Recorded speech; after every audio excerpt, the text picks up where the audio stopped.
오라클의 김규현입니다.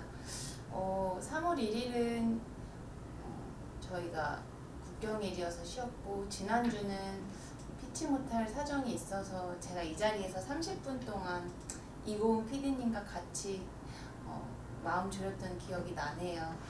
그래도 오늘 많이 일찍 와주셔서 너무 감사합니다. 랭커님도 안녕하시고, 딸기80님, 그리고 또 위에 원빈도 눈 2개, 나도 2개 모두 안녕하셨어요. 되게 3주 만에 뵙는 것 같아요. 그동안 어떻게 지내셨는지 모르겠습니다.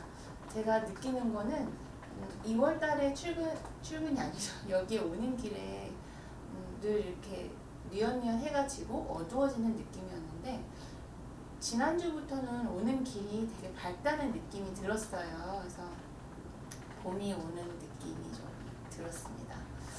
이렇게 화면 보니까 제 다이어트가 좀 성공하고 있는 느낌이 드는데, 마흔이 넘으니까 얼굴 살만 되게 많이 빠지는 것 같아요. 그래도 상체만 나오니까 좀 괜찮은 것 같습니다. 저희 둘 큰딸이 이제 2학년이 됐어요. 그래서 맨날 학교를 가고 있습니다. 학교를 맨날 가니까 저희 딸아이가 하는 말이, 어젯밤에는 학교 맨날 가는 게 너무 힘들다 이렇게 얘기를 하더라고요. 그래서 진짜로 우리가 뭔가 맨날 하는 게 얼마나 힘든지를 저희 딸아이를 보면서 참 사람의 습관이라는 게 중요하구나 이런 생각이 들었습니다. 보라윤님 안녕하세요. 왠지 이름이 되게 이쁘실 것 같아요. 네, 딸기80님은 병원을 되게 자주 오시는 것 같아요. 최영식 교수님 진료도 보셨어요? 최영식 교수님은 비뇨기과에서 로봇 수술을 굉장히 많이 하시는 교수님으로 굉장히 유명하신데, 이진우 교수님 외래는 그때 잘 보셨는지 모르겠어요. 제가 요즘 이제 주변에서 어린이집을 많이 계속 이제 가는 친구들이 생기면서 한번 조만간 어린이집과 학교를 가는 친구들에게 이제 우리가 뭘 조심해줘야 될지 이런 부분도 한번 강의를 준비해 보도록 하겠습니다. 아이들이 새 학기를 시작하면 3월에는 잘 안 아파요. 왜냐하면 엄마도 긴장을 하고 아이도 긴장을 하기 때문이죠. 근데 이제 4월이 되면서 아이들이 감기가 많이 걸리기 시작하거든요. 그래서 3, 4월 아이들 감기에 굉장히 각별한 유의를 해주셨으면 좋겠습니다. 채선님 안녕하세요. 이애니님도 감사합니다. 오늘은 성조숙증과 비만, 엄마가 도와줘요 라는 제목을 준비했어요. 왜 이렇게 준비를 했냐면, 저는 솔직히 말씀을 드리면 성조숙증은 이제 소아과 의사로서 아는 정도만 알고 있습니다. 이거를 치료를 할 수 있는 능력은 안 되고요. 왜냐하면 제 전공이 아니기 때문이죠. 근데 저희 딸아이가 키가 굉장히 커요. 지금 2학년인데 만 8살인데 키가 135cm거든요. 그래서 키가 크고 조금 통통하지는 않는데 볼에 살이 조금씩 오르면서 제가 성조숙증에 대한 이제 걱정이 좀 되기 시작을 하더라고요. 그래서 엄마로서 어떠한 부분들을 우리가 성조숙증을 어쩔 때 조금 걱정을 해야 되고, 어떻게 우리가 이미 성조숙증이 온 친구라면 어떻게 도와주고 성조숙증이 안 올 수 있게 어떻게 도와줘야 되는지 이런 부분을 조금 준비를 해봤어요. 그 전에 지난번에 프럭토 올리고당에 대해서 문의를 주셨어서 제가 이거를 준비를 해봤습니다. 프럭토 올리고당에서 프럭토는 이제 저희가 과당이라고 그러잖아요. 프룩토즈. 거기랑 똑같은 과일 할 때 그 프루트 그걸 의미하는 것 같아요. 그리고 올리고 사카라이드, 바나나나 양파, 아스파라거스, 우엉 이러한 것들에서 나왔고, 채소나 버섯, 과일에서 포함이 되어 있는 천연 물질이라고 해요. 근데 프리바이오틱의 기능성 재료로 쓰이고, 이게 재밌는 거는 소화 효소에 의해서 분해가 되지 않기 때문에 대장 내에서 우리가 아니라 장내균에 의해서 발효가 된다고 합니다. 그렇기 때문에 이걸 우리가 기능성 올리고당이라고 분류를 하고요. 대장에 있는 비피더스균은 많이 들어가셨잖아요. 이 균들이 대장에서 살면서 이 프럭토 올리고당을 발효를 시킨대요. 그러면서 중식을 활성화시키는 거죠. 그래서 어떻게 보면 비피더스균이 얘네들을 대사를 하면서 먹고 산다고 그냥 쉽게 생각을 하시면 될 것 같아요. 이렇게 됨으로써 대장이 자극이 되고 또 활성화가 돼서 변비를 예방하는 등의 장 기능을 개선하는 효과가 있다고 합니다. 그래서 아마 그때 질문이 프록토 올리고당도 좋은가요? 라고 하셨는데 프록토 올리고당은 어떻게 보면은 프리바이오틱스, 그러니까 프로바이오틱스가 먹는 그러한 물질이기 때문에 드셔도 도움이 되는 거 결론이 났고 드시면 좋을 것 같습니다. 그럼 올리고당은 뭔가요? 프록토 올리고당 찾아봤습니다. 왜냐하면 저는 이쪽 분야에 대해서는 같이 공부를 하고 있기 때문에. 올리고당은 다당류의 구조면서 단맛이 난대요. 그 안에 프록토 올리고당이 들어있는 거고요. 탄수화물 같은 경우에는 저희 막 중고등학교 시간에 배웠잖아요. 단당류가 있고 이당류가 있고 다당류가 있다. 근데 다당류는 맛이 느껴지지가 않는데요. 하지만 프록토 올리고당은 다당류인데도 단맛이 난다고 합니다. 그래서 어쨌든 이것을 단맛이 나는 물질로 쓰지만 프로바이오틱스의 먹이로 쓸 수가 있는 여러 가지 장점이 있기 때문에 이런 것들을 사용을 하셔도 굉장히 좋을 것 같다는 생각을 준비하면서 하게 됐습니다. 질문에 답변이 되셨으면 좋겠네요. 성조숙증이 뭘까요? 혹시 많이 들어보셨을지 모르겠어요. 제 나이 때만 해도, 제가 중고등학교 때만 해도 성조숙증이라는 얘기를 제 주변에서 잘 들어보지 못했는데 제가 사춘기가 조금 빨리 왔거든요. 제가 초등학교 5학년 때 생리를 시작했고 3, 4학년 때 키가 굉장히 많이 크고 살이 갑자기 막 쪘던 기억이 나요. 성조숙증이라는 거는 같은 연령, 그리고 남자면 남자, 여자면 여자, 성별에 대비해서 사춘기가 2표준 편차 이상 굉장히 빠르게 시작이 된다는 거죠. 보통 여자는 사춘기가 시작되는 연령이 10.5세 정도고 남자는 11.5세. 그래서 남자가 조금 여자보다 사춘기가 늦게 온다는 것으로 나라마다 조사가 되고 있는데요. 여자의 경우를 살펴보면 사춘기가 언제 시작되는지 이걸 굉장히 의학적으로 저희가 정의를 하기 위해서 제가 뒤에서 테너 스테이지 그림을 보여드릴 텐데 거기 보시면 여자아이가 가슴이 발달이 시작되는 시기를 이제 테너 스테이지 2라고 얘기를 합니다. 그러니까 사춘기가 시작되는 단계를 테너 스테이지 2라고 정의를 하고 여자 같은 경우에는 가슴 발달이 시작이 될 때라고 얘기를 하고 있습니다. 사춘기가 시작되고 나서, 그러니까 테너 스테이지 2, 가슴 발달이 시작이 되고 나서 초경을 하는 데까지 평균적으로 걸리는 시간은 2.6년 정도가 걸린대요. 그러니까 만약에 10살 정도의 가슴 발달이 시작됐으면 이 아이는 생리는 대략 한 12.6세 정도에 시작을 한다라고 생각을 해주시면 됩니다. 아까 이 표준 편차라고 얘기를 했는데 이건 이제 통계학적으로 우리 이렇게 종 모양의 표준 편차 그래프에서 이쪽 신뢰 구간 뭐 이렇게 막 얘기를 하면서 옛날에 배웠잖아요. 이게 너무 복잡하니까 어떻게 생각을 해주시면 되냐면 여자아이들을 보실 때는 만 8세가 되기 전에 가슴이 발달하기 시작하는 거예요. 그러니까 테너 스테이지 2가 아까 사춘기가 10.5세 정도에 시작이 된다고 하는데 8세 이전에 테너 스테이지 2로 가슴이 조금 나오는 것 같은 느낌이 드시면 성조숙증이 있는가라고 의심을 해보셔야 되고요. 음모가 만 9세 이전에 발생을 하는 경우에서도 여자아이의 경우에서 의심을 해보셔야 됩니다. 그리고 초경 시작 같은 경우에서도 만으로 9년 6개월 이전에 시작이 됐다면 여자아이를 기준으로 성조숙증이 있나? 라고 의심을 하시고 병원에 빨리 데려가 보실 것을 저희가 권유를 드립니다.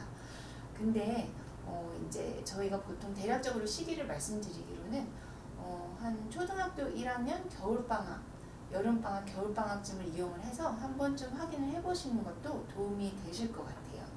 그러면 남자들은 어떻냐라고 봤을 때 남자들은 가슴이 나오지가 않고 고환 크기가 어느 정도 되는지를 기준으로 사춘기를 삼습니다. 그래서 고환 용적이 4cc 이상, 그래서 저희 소아내분비 교수님들을 보면 그 고환 용적을 재는 이렇게 뭐라고 그러죠? 끈에 그 알 크기가 이렇게 되어 있어요. 구슬이 쭈루루 크기별로 되어 있어서 남학생들을 볼 때는 이렇게 문을 다 닫으시고 바지를 내리셔서 고환 크기와 그 크기를 비교를 하셔서 몇 cc 정도 되는지를 보시더라고요. 그래서 여아와 남자의 기준이 이렇게 되니까 아이들을 살펴보시면서 가슴이 조금 빨리 나오네 라고 생각이 되시면 소아과에 가셔서 검사를 받아보셔야 됩니다. 근데 이게 이러한 양상만 가지고 우리가 성조숙증이다 라고 얘기를 하지 못하는 경우도 굉장히 많은데, 왜냐하면 응모 같은 경우에서는 가끔 가다가 막 4에서 6세 막 이런 어린이 꼬맹이들한테서도 나오는 경우가 있어요. 하지만 이 아이를 검사를 해보면 전혀 성조숙증의 피검사는 아닌 거죠. 그러니까 겉으로 보이는 현상이 진짜로 우리 몸에서 사춘기의 호르몬 양상을 보여서 이게 나타나느냐. 왜냐하면 어린 여자아이들 중에서 생리혈처럼 나오는 경우도 있거든요. 이런 경우를 다 우리가 성조숙증이라고 얘기를 하지 않고, 어떠한 호르몬의 가끔 문제로 어떠한 문제가 있어서 이렇게 겉으로 표면적인 양상이 보이긴 하지만, 이것만이 아니라 우리가 피검사를 통해서 내 몸 안에 호르몬이 사춘기가 준비가 됐느냐, 이걸 통해서 저희가 성조숙증인지 아닌지를 검사를 하기 때문에 소아과를 데려가셔서 피검사를 함으로써 최종적으로 진단이 되게 된다라고 말씀을 드립니다. 이게 아까 말씀드렸던 테너 스테이지예요. 그래서 사춘기 전 단계를 1단계고, 이제 성적 성숙, 그러니까 사춘기가 오는 첫 신호를 이제 스테이지 2로 삼는데, 여기 보시면 남자는 고환 크기고 여자는 가슴 발달의 정도를 가지고 얘기를 하는데, 이제 2단계에서는 여자아이들 보면 살짝 봉긋 가슴이 나오기 시작하죠. 그래서 요 2단계를 저희가 사춘기의 시작이라고 얘기를 하고 있습니다. 이것은 이제 미국 그래프를 제가 가지고 오긴 했는데, 여자 같은 경우에서는 10.5세 정도의 사춘기가 시작이 된다 그랬고, 남자는 11.5세 정도라고 얘기를 했는데, 이 그래프는 뭐냐면 연령별로 성장 속도를 보여주는 표입니다. 그래서 보통 사춘기 전에는 6cm 조금 안 되게 크다가 이제 사춘기가 시작되는 10.5세가 지나면 성장 속도가 1년에 굉장히 확 커서 8cm 이상 크게 됩니다. 그래서 최고로 키가 많이 크는 연령이 약 11.5세 정도 되는데, 테너 스테이지 2, 3 이거는 여자예요. 그래서 여자 기준으로 테너 스테이지 2, 3에서 여자는 급성장기가 오고요. 남자 같은 경우에서는 조금 늦게, 그래서 3, 4기에 급성장기가 옵니다. 그래서 이게 저 소아과 시험에서 왕족이었던 것 같아요. 여자와 남자의 급성장기 연령이 조금 다르고, 테너 스테이지에서도 남자가 한 단계 더 뒤에서 생긴다. 이런 양상을 좀 알아두시면 좋겠고요. 이 성장 속도가 중요한 이유는 연령에 따라서 정상 성장 속도 구간이 있거든요. 그래서 2에서 4세에서는 5.5에서 9cm 1년에 큽니다. 4에서 6세에서는 5에서 8.5cm, 그리고 6세에서 사춘기 정도까지는 남아와 여아는 이렇게 다르게 성장 속도가 되는데요. 그래서 이 성장 속도를 보시면서 우리 아이가 이 속도보다 조금 빠른데 라는 의심이 드시기 시작한다면, 이제 성장 호르몬과 함께 어떠한 이제 성조숙증을 일으키는 성호르몬들도 같이 증가를 하는 경향이 있을 수가 있기 때문에, 혹시 우리 아이가 키가 너무 크다, 키가 너무 빨리 자랐다, 이런 경우에서도 성조숙증의 위험이 있는지를 검사를 받아보시는 것을 같이 저희가 권유를 드리고 있습니다. 분류를 결국을 해보면 우리 몸에서는 뇌 안에서 여러 가지 호르몬들이 나오면서 이제 사춘기가 됐어. 성호르몬들이 분비를 야기시키는 성샘 자극 호르몬, 그 다음에 걔네들이 다시 결국에는 뭐 난소 또는 고환 이런 데에 사춘기를 일으키게 되는 성호르몬을 일으키는 그 캐스케이드, 이 알고리즘을 돌리게 되거든요. 그래서 이러한 것에 의존적이냐 의존적이지 않느냐에 따라서 이제 여러 가지 원인 감별을 하게 되는데, 저희가 여기서 되게 중요하게 여기는 것은 대부분, 특히 여아의 거의 90%까지는 특별한 원인이 없대요. 근데 어떻게 보면 특별한 원인이 없는 게 나을 수도 있는 게, 특별한 원인이 있다는 것은 뭐 여러 가지 종양이라든지 어떠한 낭종, 어떠한 기질적인 문제가 있는 경우들이 있기 때문에 잘 모르겠어요. 뭐가 나온 건지 모르겠지만, 대부분의 여아에서는 어쨌든 원인을 찾을 수 없는 경우가 많고, 그렇기 때문에 결국에는 생활 패턴, 그리고 여러 가지 그 아이의 먹는 것, 그 다음에 비만도에 따라서 이러한 일들이 생긴다라고 알아두시면 되고, 그렇기 때문에 이러한 부분들을 우리 엄마 그리고 가정에서 도와줄 부분이 있다라고 생각을 하시면 됩니다. 남아 같은 경우에서는 여아에 비해서 상대적으로 특별한 원인이 없는 경우가 조금 적어요. 그렇기 때문에 정말로 남자가 성조숙증이 있다면 여아에 비해서는 조금 빨리 병원에 급하게 가실 것을 말씀을 드립니다. 근데 생각을 해보면 저희 어머니 때, 그 다음에 할머니 때에서 생리를 했던 시기랑 제가 생리를 시작했던 시기, 그리고 요즘 아이들이 생리를 시작했던 시기가 조금씩 빨라지고 있는 것을 조금 느끼실 수가 있을 거예요. 그래서 이거는 미국, 요 네모표는 미국이고요. 그 다음에 요 동그라미는 영국, 여기 동그라미 표 있죠. 그리고 나머지 유럽 나라들 보면 전반적으로 모든 나라가 사춘기 시작 연령이 생리 시작 연령이 다 낮아지고 있는 것을 보실 수가 있습니다. 그러면 우리나라는 어떤지를 살펴봤더니 우리나라 같은 경우에서도 계속 이렇게 내려가고 있는데 원인을 따져봤더니 영양 상태가 좋아지고 환경적인 요인, 그리고 환경적인 요인 중에 하나가 또 제가 옛날에 얘기 드렸던 음식 첨가제 하면서 환경 호르몬 이러한 부분들 때문에 결국에는 초당 연령이 낮아지고 또 사춘기 시작 시기가 앞당겨지고 있다. 그래서 이거는 우리나라뿐만이 아니라 전 세계적인 추세가 이렇게 일어나고 있고, 제가 그래프에서 보여드리진 않았지만 다른 동남아시아 나라들도 이렇게 똑같이 점점 연령이 어려지고 있는 것을 보실 수가 있어요. 그러면 이제 우리가 이런 생각이 들겠죠. 그 사춘기 좀 빨리 오면 안 되나? 생리 좀 빨리 시작하고 가슴 좀 빨리 나오고 좀 반항기 빨리 오고 사춘기 좀 빨리 오면 안 되나요? 이런 생각을 좀 하실 텐데요. 솔직히 말씀드리면 사춘기가 빨리 온다고 해서 어떠한 생명에 문제가 된다거나, 물론 기술적인 문제가 있을 때는 그렇게 1대1도 결합이 되겠지만 어떠한 아이의 굉장히 건강적으로 엄청나게 큰 문제가 생겨서 사춘기가 빨리 오는 걸 걱정하지는 않아요. 보시면 골단의 초기 폐쇄로 결국에는 이 아이가 컸을 때 성인 키가 작아진다는 문제가 이제 가장 큰 거죠. 결국 아이들이 옛날에 비해서 외모에 굉장히 관심이 많고, 키가 큰 사람들이 조금 더 우대를 받는다면 그렇지만 키 큰 사람들이 더 선호하잖아요. 그렇기 때문에 키가 크고 싶어하는 아이들이 대부분이기 때문에 이러한 측면에서 봤을 때 사춘기가 빨리 오면 아이들의 최종 심장이 낮아진다는 거죠. 2차 성징의 급격한 발달로 또 아이들에게 심리적인 문제가 야기가 된대요.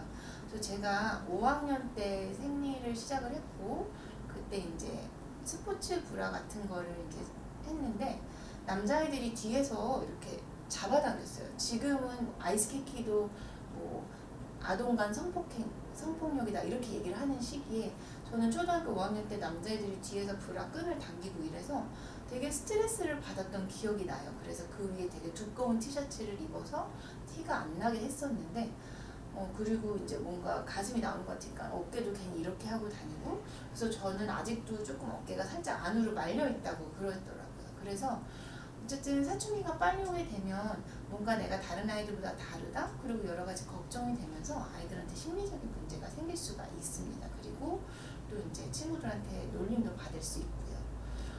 그리고 성인기 비만의 위험 요소가 된다고 그래요. 그렇기 때문에 사춘기가 빨리 왔을 때는 물론 이 아이가 사냐 죽냐의 문제인 경우는 거의 없지만 아이의 삶의 질, 그리고 여러 가지 심리적인 문제에 걸림돌이 될 수가 있기 때문에 저희 어른들이 한 번씩 신경을 써줘야 된다라고 얘기를 할 수가 있습니다.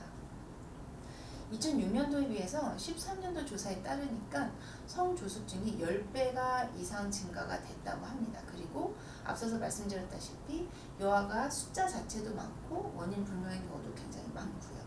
근데 여기에는 전반적으로 이제 전 세계적으로 추세 자체가 정말로 감소하는 부분들도 초경 연령이 빨라지는 부분도 있지만, 어떻게 보면은 성조숙증이 진단되는 데 있어서는 부모의 관심 증가가 많거든요. 우리 아이가 이런 게 있나? 그리고 이제 거꾸로 의사 선생님들도 아이들을 보셨을 때 그런 부분을 같이 의심을 해주신다는 거죠. 그래서 정말로 성조숙증 자체가 늘어나는 부분도 있을 수 있겠죠. 영양 상태가 좋아지고 여러 가지 호르몬 불균형을 일으킬 수 있는 문제들이 생기면서요. 하지만 또 하나는 부모와 의사들이 관심이 증가해서 많이 진단되는 부분도 부분도 있다는 것을 같이 생각을 해주셨으면 좋겠습니다. 그리고 여기서 보시는 것처럼 서구화된 식습관 때문에 소화 비만이 또 하나의 원인이 된다라고 얘기를 하고 있습니다. 결국 식습관, 특히 서구화된 식습관은 비만, 그리고 비만 때문에 야기되는 성조숙증, 그리고 제가 이전에 이제 유산균 편에서도 말씀을 드렸지만 서구화된 식습관 때문에 유산균이 건강하지 못하고 또 그것 때문에 여러 가지 문제들이 발생할 수 있다라고 말씀을 드리기 때문에 서구화된 식습관에서 조금 더 저희들이 신경 써줄 부분들이 많이 생겼다는 것을 같이 신경을 써주셨으면 좋겠고요. 이 표를 보시면 결국에서는 자궁 내에서의 문제, 어떻게 보면 엄마가 이전에 비해서 산 임신 기간에 관리가 더 잘 되시고 입덧 입덧 약도 있잖아요. 그래서 입덧도 덜하고 물론 심하신 분은 계속 약을 드셔도 힘들지만 어쨌든 자궁 내 환경이 아이들이 옛날보다 다 커졌고 그 다음에 이제 자라나는 환경 그리고 여러 가지 에너지 밸런스가 깨지면서 아이들이 비만이 되고 비만이 되면서 생기는 문제는 인슐린 저항성이 생기고 또 지방세포가 늘어나요. 근데 지방세포가 늘어났을 때 문제가 뭐냐면요. 렙틴이라는 녀석이 증가를 한다는 거죠. 렙틴은 식욕을 조절해주고 또 체중, 대사, 생식 기능 조절에 중요한 역할을 하는 굉장히 중요한 인자라고 합니다. 그래서 지방세포가 많아지면 결국 렙틴도 증가하고 그것으로 인해서 성샘 자극 호르몬의 역할이 더 세지고 그것 때문에 이제 여러 가지 생식기 쪽으로 나 사춘기 준비가 됐어 라고 신호를 보내면서 성조숙증이 오게 된다라고 얘기를 하고 있고 인슐린 저항성이 늘어나면서 여러 가지 몸의 작용들이 결국에는 안드로젠이랑 에스트로젠이 증가하는 방향 그래서 성 호르몬들이 증가하는 방향이 되면서 결국에는 전반적인 모든 방향들이 사춘기가 빨리 오는 성조숙증으로 가도록 만든다는 거죠. 결국 성조숙증은 비만과 연관이 결국 있고 우리가 성조숙증을 조절해주기 위해서 가장 키포인트는 결국 비만, 지방세포가 갑자기 늘어나는 부분이라고 생각을 하시면 되실 것 같습니다. 그래서 이 렙틴이 굉장히 중요한 역할을 하는데요. 여러 논문들에서 보시면 비만도가 증가하고 체지방이 늘어나고 허리 둘레 수치가 높을수록 2차 성징이 빨리 온다라고 얘기를 하고 있고 비만도가 높을수록 특히 여아 같은 경우에서는 유방의 발육 단계, 가슴 발육 단계가 더 높게 관찰이 된다. 그리고 성조숙증군에서 아까 보셨던 인슐린 저항성 그리고 지질 대사도 더 안 좋은 방향으로 일어나고 있다. 결국에는 이것을 통해서 비만이 되면 여러 가지 대사도 문제가 생기고 그리고 이런 렙틴 때문에 성조숙증이 생기는 방향으로 간다. 그래서 지방세포를 우리가 늘리지 않도록 노력을 하는 게 어떻게 보면 부모가 아이들을 위해서 해줄 수 있는 거다라고 생각을 하시면 되실 것 같습니다. 결국 지방세포에서 분비되는 렙틴이 사춘기 발현에서 중요한 인자라고 볼 수가 있고 체지방이 굉장히 과도하게 평균보다 많은 경우에서는 결국에는 렙틴 분비가 증가하고 그것 때문에 성호르몬 분비가 자극이 되고 또 성조숙증 위험이 증가된다. 제가 계속 같은 말씀을 드리는 것은 결국에는 소화 비만 때문에 지방세포가 많아지고 지방세포 때문에 렙틴이 증가하면서 성호르몬 분비가 많이 되는 방향으로 가고 성조숙증 위험이 증가한다. 이것을 계속 기억을 해주셨으면 좋겠어요. 그러면 우리 부모는 결국 우리 아이를 위해서 뭘 해줄 수 있을까요? 푸른푸른 진진 맞습니다. 그래서 부모로서 아이가 잘 자랄 수 있게 도와주는 게 굉장히 중요하지만 키가 단순히 빨리 크는 것 자체뿐만이 아니라 우리 아이가 스트레스를 받지 않으면서 건강히 잘 크는 것이 굉장히 중요하다는 것을 저희가 생각을 해주셔야 되는 게 맞을 것 같습니다. 소아 비만의 치료 지침을 보시면 가장 중요한 것이 어떻게 보면 영양 관리입니다. 그래서 우리가 조금 비만 고단하다님께서 초고도 비만 말씀을 하셨는데 성인이시잖아요. 아이들도 굉장히 비만인 친구들이 많이 있어요. 정말 가슴 여성형 유방이 이렇게 나오고 배가 이렇게 나오고 정말 저는 외국인들을 보기 때문에 100kg 넘는 아이들도 굉장히 많고 몸무게가 굉장히 저보다 많이 나가는 애들이 많이 오거든요. 결국 여기서 중요한 것은 성장 단계에 맞는 체중을 유지하도록 에너지를 공급해줘야 된다는 거죠. 그리고 정상적인 발달이 가능하도록 영양소를 공급을 해줘야 돼요. 아이들이 뚱뚱하다고 그래서 음식을 다 안 먹게 하고, 예를 들면 성인들이 하는 뭐 덴마크 다이어트, 뭐 황제 다이어트, 에너지 밸런스가 깨진 식단을 아이들한테 함으로써 몸무게를 빼게 할 수는 없어요. 왜냐하면 이 아이들이 살이 빠지는 것도 중요하지만 그거와 똑같이 중요한 것은 성장과 발달을 해야 되는 과정에 있다는 거죠. 그래서 지방이 무조건 나쁘다라고 생각만 할 수는 없는 게, 이 지방이 뇌 발달에도 굉장히 중요한 역할을 하기 때문에 과유불급이지만 없으면 안 된다는 것을 기억을 해주셨으면 좋겠고요. 이러한 영양 관리를 하면서 결국에 중요한 것은 신체 활동을 많이 시켜야 된다는 겁니다. 작년에 코로나 때문에 되게 신종 언어들이 많이 생겼잖아요. 확진자라고 얘기를 하죠. 정말로 몸무게가 확 늘어서 작년에 예방접종을 맞으러 온 친구들이 저도 많이 있었는데, 금년 초에도 그렇고요. 결국에는 주 3에서 5회 한 번에 30에서 50분간 아이들도 지속적으로 유산소 운동을 시켜줘야 된다는 거죠. 다행히 저는 집이 1층이어서 저희 아이들이 집에서 이제 인라인이나 싱싱이를 타는 정도까지 갔었어요, 작년에. 근데 이거는 좀 너무 심한 경우고, 제가 찾아보니까 이제 위층에 오는 층간 소음도 있더라고요. 그래서 저도 그걸 알고 나서는 인라인이나 이런 거를 집에서 절대 못하게 하는데, 줄넘기를 한다든지 아니면 저희 집에서 닌텐도 링핏을 하거든요, 가끔.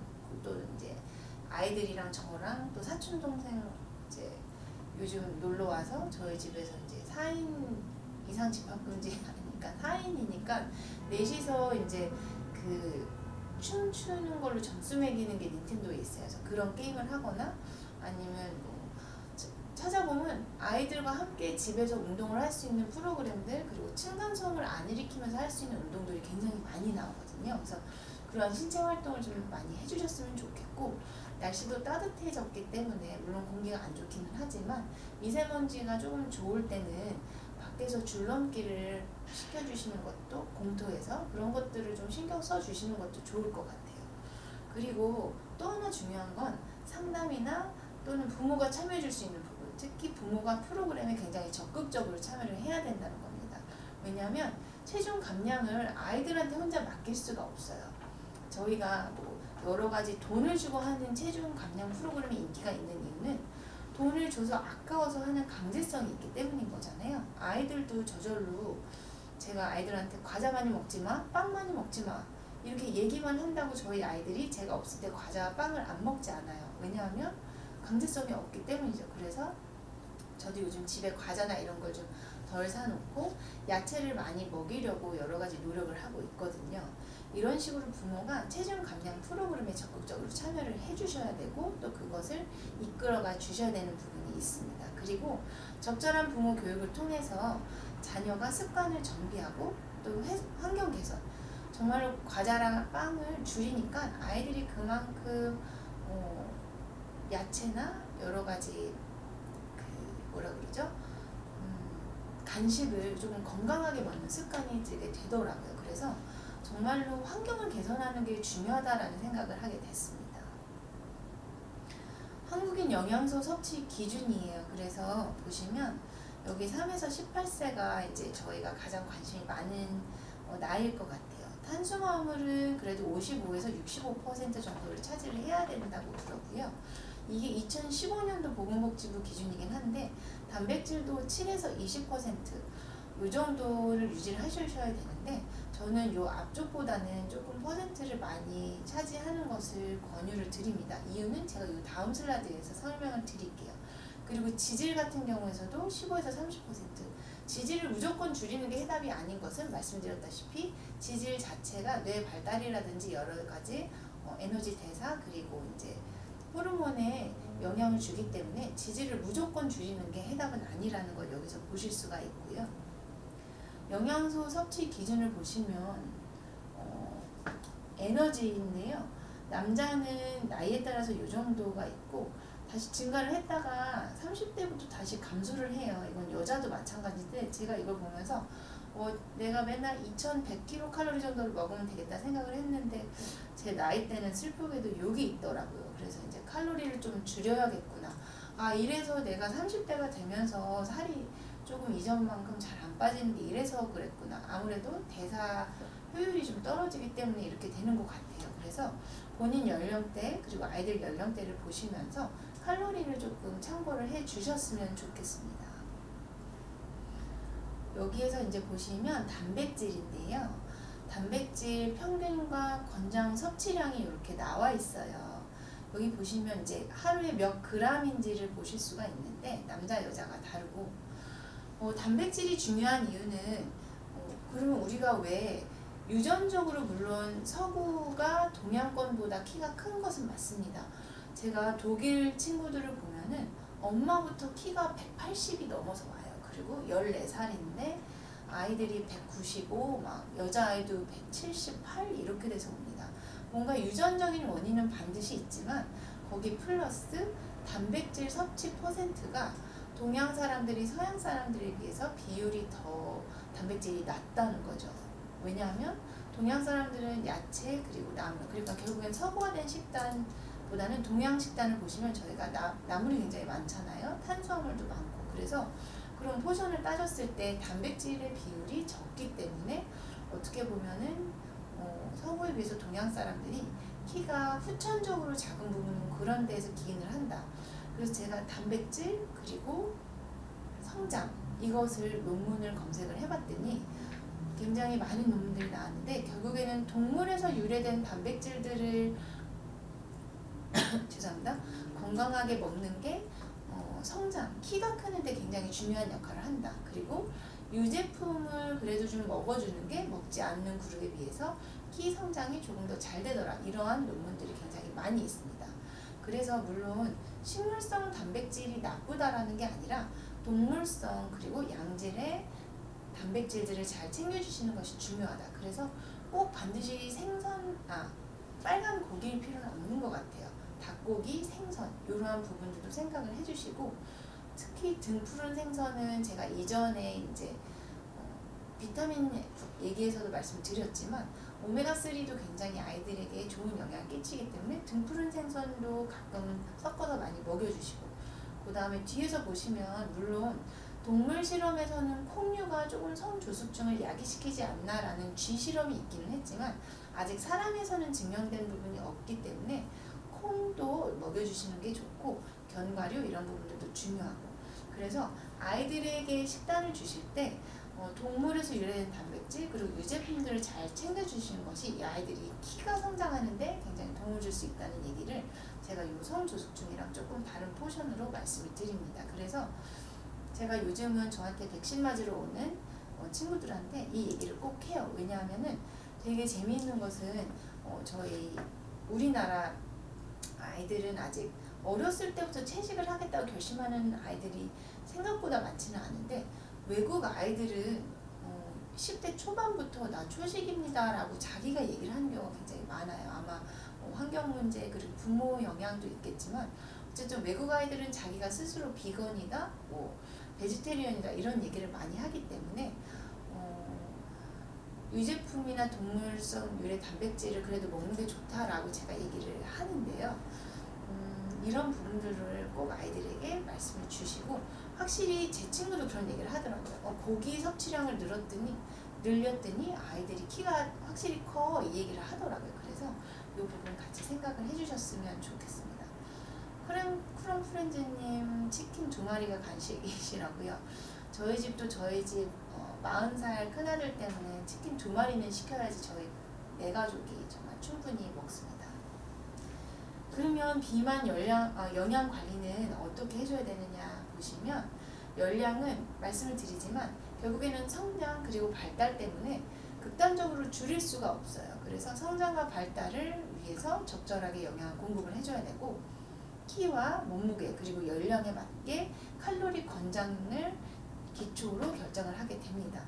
그래서 아이가 비만도가 어느 정도냐에 따라서 중등도 비만, 고도 비만에 따라서 평소 칼로리 섭취량에서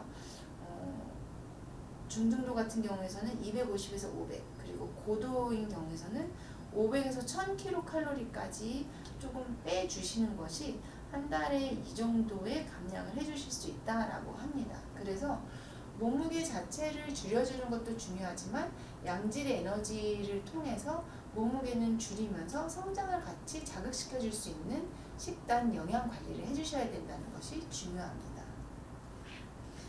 건강한 식습관 형성은 정말 모든 주제에서 나오는 것 같아요. 유산균에서도 나오고 비타민에서도 얘기하고 결국에는 보조제를 먹는 것도 좋지만 보조제뿐만 아니라 식습관을 통해서 일단은 보조제보다는 더 건강하게 골고루 먹일 수가 있다는 거죠. 그래서 고탄수화물 식품 섭취를 조절해준다. 그러니까 고탄수화물을 조금 줄이고요. 고지방 식품 섭취 제한, 그러니까 뭐 베이컨이라든지 지방이 많이 포함되어 있는 그런 간식이나 육류들을 조금 줄이고, 그 다음에 가공식품이나 패스트푸드, 이거는 여러 가지 뭐 지방이나 그런 부분뿐만이 아니라 제가 이전에 식품 첨가제에서도 말씀드렸지만 여러 가지 뭐 병을 야기시키는 것뿐만이 아니라 비만을 증가시키고 뭐 이러한 그 호르몬 밸런스를 깨트리는 여러 가지 부분들도 있기 때문에 식품 자체가 문제가 아니라 들어간 첨가제가 문제라고 그때도 말씀을 드렸잖아요. 그래서 이러한 부분들을 아예 안 먹을 수는 없는 것 같아요. 섭취를 제한하시고 굳이 드셔야 된다면 뒤에 영양 분석 표를 보시고 내가 아는 성분이 많은지, 성분이 간단한지, 자연 유래가 많은지 이러한 부분들을 따져서 드시는 것이 굉장히 중요합니다. 그리고 앞에서도 말씀드렸지만 단백질, 특히 양질, 그리고 되도록이면 베지테리언이나 이제 그런 부분들을 챙겨내는 게 아니라면 되도록이면 동물성 단백질을 조금 많이 섭취를 해주시고요. 비타민, 무기질, 섬유소가 풍부한 식품을 섭취를 해주는 것이 굉장히 중요하다 이렇게 말씀을 드립니다. 그리고 혹시 이미 성조숙증이 진행이 돼서 호르몬 약제를 치료하고 있다면 여기서 우리가 중요하게 생각을 해줘야 되는 것은 칼슘을 충분히 섭취를 해줘야 된다고 그래요. 왜냐하면 제가 여기서는 다루지는 않을 건데요. 성조숙증 치료가 어떻게 진행이 되냐면 한 달에 한 번씩 성호르몬을 분비를 자극시켜주는 성샘 자극 호르몬 유사물질을 주사로 주게 됩니다. 이렇게 되면 우리 머리에서 무슨 생각을 하냐면 내가 원래 내보내던 성샘 자극 호르몬이 있었어요. 근데 성샘 자극 호르몬이 내가 주사를 통해서 갑자기 늘어나니까 많아졌네. 이제 조금 덜 만들어도 되겠다라고 하면서 내 몸에서 만들어내고 있던 이런 성샘 자극 호르몬이 줄어들게 돼요. 그렇게 되면 성샘 자극 호르몬이 성샘 자극이 덜 되기 때문에 성샘, 그러니까 뭐 고환이나 이런 난소에서 나오는 여러 가지 성 호르몬들이 감소하게 돼서 결국에는 성조숙증 진행이 안 되는 것뿐만이 아니라 성조숙증이 있기 전, 그러니까 사춘기 전 단계로 몸이 다시 발육이 된다는 거죠. 이러한 원리로 주사를 맞게 되는데요. 생각보다 주사가 조금 아프다고 그래요. 그래도 다행인 건 한 달에 한 번 맞는 거죠. 이 주사를 맞는데 이 주사를 맞는 친구들을 살펴봤더니 골 밀도 변화가 생기고 또 골 밀도가 감소되는 가능성이 있다는 논문이 많습니다. 그렇기 때문에 칼슘을 충분히 섭취를 시켜주시는 게 좋아요. 근데 늘 말씀드리지만 아이들에게 칼슘 제제를 섭취시켜주시는 게 쉽지가 않습니다. 그리고 칼슘을 섭취를 하는 경우에서는 속이 안 좋은 경우가 많이 있어요. 그렇기 때문에 칼슘을 저희가 뼈채 먹는 생선, 그래서 생각을 해봤더니 저희 엄마는 저랑 남동생이 사춘기 때 키를 많이 크라고 뱅어포라든지 이제 설탕을 좀 덜 묻힌 뱅어포 튀김이나 멸치를 이렇게 조금 과자처럼 만들어서 맨날 식탁 위에 놔두셨어요. 그래서 그거를 과자 대신에 간식으로 먹게 좀 해주셨었는데 그러한 노력들을 같이 좀 해주셨으면 좋겠고, 요즘 보시면 뭐 뼈채 들어있는 생선, 뼈채 먹는 생선 굉장히 많이 있잖아요. 통조림들도 있고. 그래서 이러한 뼈채 먹는 생선을 통해서 동물 단백질도 많이 섭취를 하고 칼슘을 같이 섭취시켜 주시는 부분들도 한번 신경을 써주시면 좋을 것 같아요. 근데 이제 뱅어포 튀김 같은 경우에서는 아무래도 튀겨야 되기 때문에 여러 가지 초록창이나 뭐 이렇게 메뉴들을 검색을 해보시면 굉장히 재밌는 메뉴가 많이 있어요. 그리고 제가 이전에 수학과에서 하는 뭘 먹이나요? 또는 이제 우학을 보시면 그거를 제가 편집을 해서 요리 방송처럼 한 5분 편집한 컷이 있어요. 그래서 멸치를 먹일 수 있는 또 레시피들도 많이 있으니까 이러한 부분들을 같이 신경을 써주시면 좋을 것 같아요. 그리고 이에 더해서 그러면 뼈에 칼슘이 축적되게 도와주는 여러 가지 물질들이 있는데 파로틴이라는 물질이 있어요. 근데 이 파로틴이라는 물질은 침샘에서 많이 나오는데 뼈에 칼슘이 침착되는 걸 도와준다고 그래요. 그래서 이 파로틴을 같이 먹어주면 칼슘이 들어간 음식이나 칼슘 제제를 먹을 때도 도움이 되겠죠. 이게 뭐냐면 견과류예요. 그래서 저도 얼마 전에 고구마가 맛있어서 고구마를 으깨가지고 이렇게 견과류를 부셔서 아이들에게 줬거든요. 그래서 이런 부분들이라든지 견과류를 다져가지고 뭐 에너지 바 같은 거를 집에서 만들어 주신다든지 저희 아이들 같은 경우에는 견과류를 집어먹는 걸 좋아하거든요. 그래서 간식으로 그런 걸 주기도 하는데 이러한 간식들을 한번 시도를 해보셔도 좋을 것 같아요. 그러면 거꾸로 성조숙증을 유발시키는 식단도 있나요? 네, 있습니다. 그래서 아까 반대가 되겠죠. 그래서 고콜레스테롤 식품들, 그래서 기름진 육류, 내장류, 알류. 그래서 제가 대창, 곱창을 좋아하는데 이런 부분은 아이들에게 많이 주시면 안 될 것 같고요. 알류도 조금 줄이시면 좋을 것 같아요. 그리고 트랜스 지방이 고함유된 마가린, 쇼트닝, 그리고 감자튀김. 너무 맛있죠. 팝콘, 도넛, 파이, 케이크 이러한 부분들도 좀 줄이시는 게 좋고 제가 요즘 식단 조절을 하면서 이제 키토라는 단어를 들면 이러한 트랜스 지방이 적게 들어간, 안 들어간, 대체로 들어간 여러 가지 빵, 케이크류들이 많이 있어요. 그래서 마음 놓고 그런 걸 드시라는 게 아니라 굳이 빵 이런 케이크 이런 거를 끊지 못하시거나 너무 가끔 드시고 싶다면 그러한 대체 식품도 있다는 것을 말씀을 드립니다. 그리고 보신식품이나 건강보조식품이 성조숙증을 오히려 유발을 할 수가 있대요. 왜냐하면 건강보조식품 중에서도 이제 제가 솔직히 말씀드리면 저희가 이제 한의원에 가서 먹는 약들이 있잖아요. 뭐 인삼이나 홍삼뿐만이 아니라 여러 가지 모르는 성분들이 섞여 있는 경우에서는 성조숙증이 유발이 될 수도 있다라고 합니다. 그렇기 때문에 잘 살펴보시고 뭐가 들어있는지 확인을 하시고 드시는 게 중요하고 그래서 보신식품도 아이들에게 너무 많이 주시는 것은 좋지 않습니다. 가공식품, 인스턴트 식품, 식품 색소, 환경호르몬, 식품 첨가제, 환경호르몬 이런 것 때문에 결국 그런 거죠. 그리고 아까도 말씀드렸지만 콩류, 콩과 식물들이 동물 실험에서는 유발을 시킬 수 있는 케이스들이 있다라고 얘기를 하지만 아직 사람에게 적용은 하지는 않고는 있습니다. 그래서 이러한 음식들을 조금 줄여주시는 것 그리고 앞에서 보여드렸던 이러한 건강한 식습관을 같이 좀 가주셨으면 좋겠습니다. 편식이 너무 심해요. 우리 아이 편식 너무 심해요. 이 주제를 가지고 오시는 엄마들이 굉장히 많은데 푸드 브릿지라는 게 있더라고요. 제가 편식이 심한 아이들한테 꼭 엄마한테 말씀드리는 두 가지가 있는데 하나는 친한 친구 또는 형제랑 같이 먹여라. 경쟁심이 있으면서 아이들이 잘 먹거든요. 평소보다. 그 다음에 식재료와 친해지도록 이제 조금 요리에 같이 과정을 참여를 시킨다든지 또는 이렇게 다진다든지 같이 만든다든지 이러한 것들을 좀 해라라고 말씀드렸는데 그게 결국에는 푸드 브릿지였습니다. 그래서 아이들이 여러 가지 놀이를 통해서 식재료와 친해질 수 있는 그러한 조금 기회를 만들어 주시고 조리 방법을 바꿔 주시는 거예요. 예를 들면은 볶으셨다면 이제 너무 튀긴 게 좋지는 않으니까 에어프라이어에 한번 튀겨 주신다든지 아니면 저 같은 경우에는 여자아이들이니까 예쁘게 꾸며주면 잘 먹어요. 그리고 좋아하는 다른 재료들과 섞어준다든지 그래서 저희 딸들이 견과류 중에서 이제 호두를 좋아하지 않는데 호두를 조금 잘게 잘라서 크랜베리랑 주면 그렇게 잘 먹더라고요. 그래서 좋아하는 다른 재료와 섞어주면은 조금 더 잘 먹는 부분들이 있고요.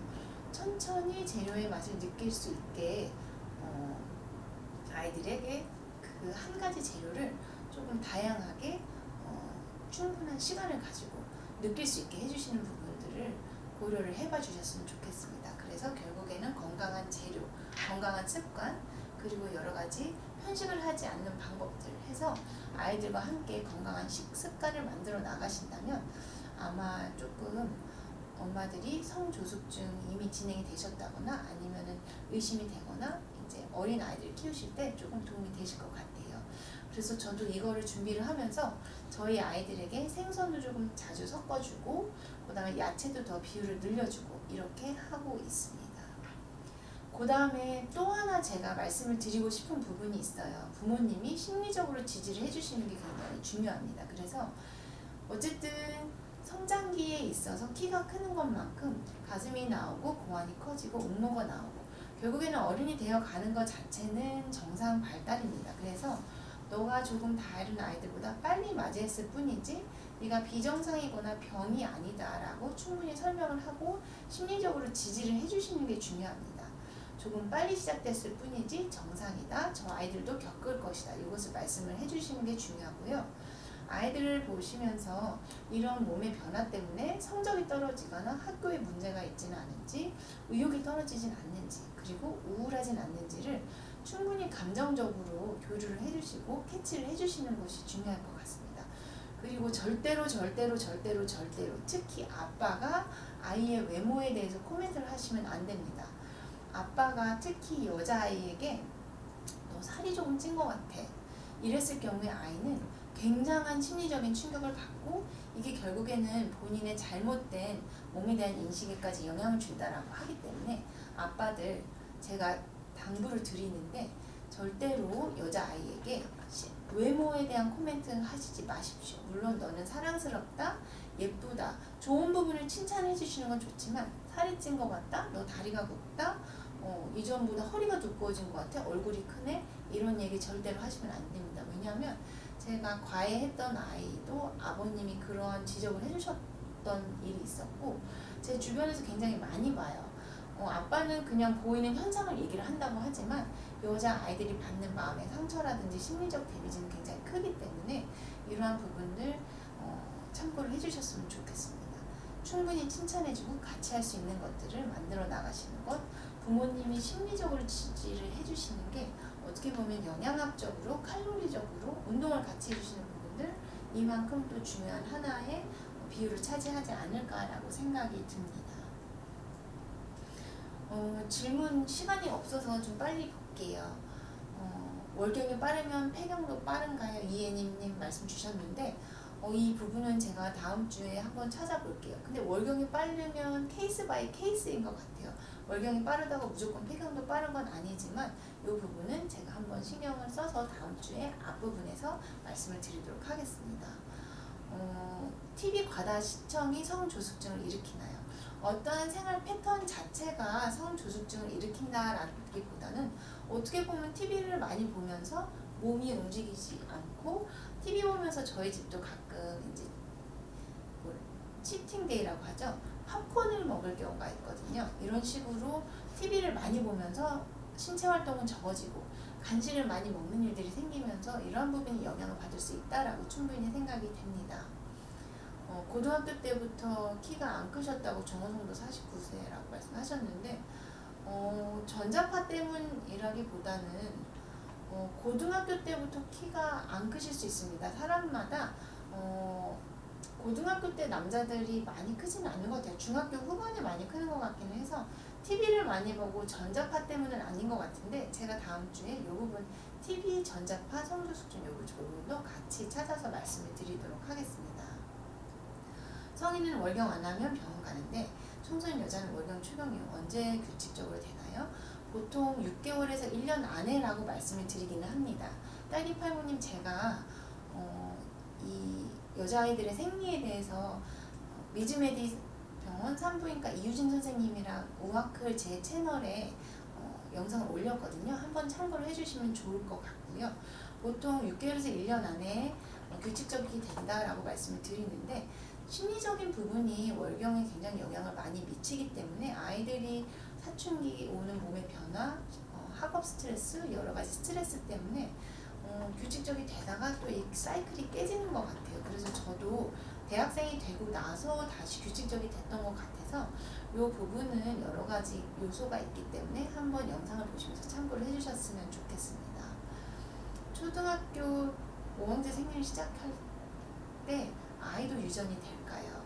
이미님, 생리 시작되는 부분, 사춘기 그리고 성장은 유전적인 요인이 있습니다. 저희 엄마도 조금 생리를 빨리 시작하셨거든요. 그래서 저도 그런 부분이 같이 있는 것 같아서 이 부분도 반드시 뭐 예를 들면 어떤 유전병이라든지 엄마가 고혈압 있으면 아이가 고혈압 있다 이런 정도의 연관성은 아니더라도 조금 경향성이 있는 건 맞는 것 같습니다.